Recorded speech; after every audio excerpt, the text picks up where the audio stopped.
न्याणन तेजे धाड़ा हूंदा बागी बागी पाड़ा हूंदा बागी बागी पाड़ा हूंदा।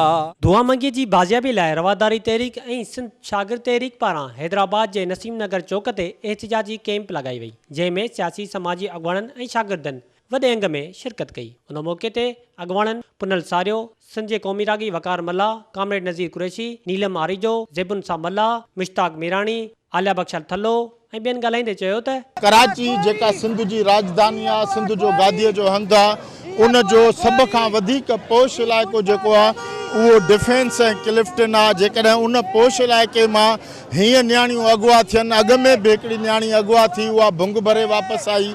इन खां पहिरियां नियाणियुनि सां ज़्यादतियूं थियूं आहिनि। इतां ई वीना मलक अॻुवा थी, इतां ई जेको आहे सो ॿिया केतिरा ई कलूर थिया आहिनि। त असां सम्झूं था त सिंध जे गादीअ जे हंधि कराचीअ खे साज़िश तौर ते क्राइम जो जेको आहे अॾो बणायो वियो आहे ऐं दुआ मंगी उन जो शिकार थी आहे। या त तव्हां हुकूमत छॾियो या रेज़िग्नेशन ॾियो, या असां जेके शहरी आहिनि उन्हनि जी तव्हां जान माल जी हिफ़ाज़त कयो। बाक़ी असां हाणे चुप करे न वेहंदासीं ऐं असां अॻिते कंटिन्यू स्ट्रगल हलंदी।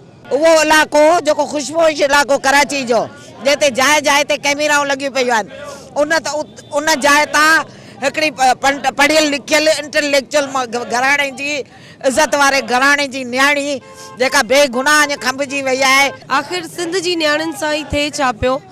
डॉक्टर नम्रता मारी वई, पहिरीं इलाही सारियूं डॉक्टराणियूं उन्हनि ते ज़्यादती थी, उन खां पोइ डॉक्टर सायरा खे टारगेट कयो वियो, लम्स में अलाह उनखे बचायो।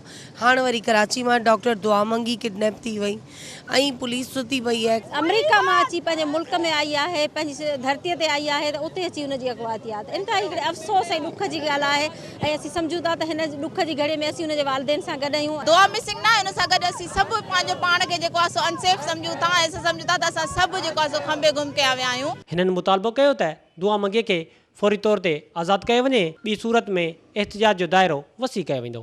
कैमरामैन हुज़ूर बख़्श सां गॾु हसीब लतीफ़ी, अवामी आवाज़ टीवी, हैदराबाद। विज़िट कयो अवामी आवाज़ मीडिया ग्रुप जी वेबसाइट awamiawaz.pk।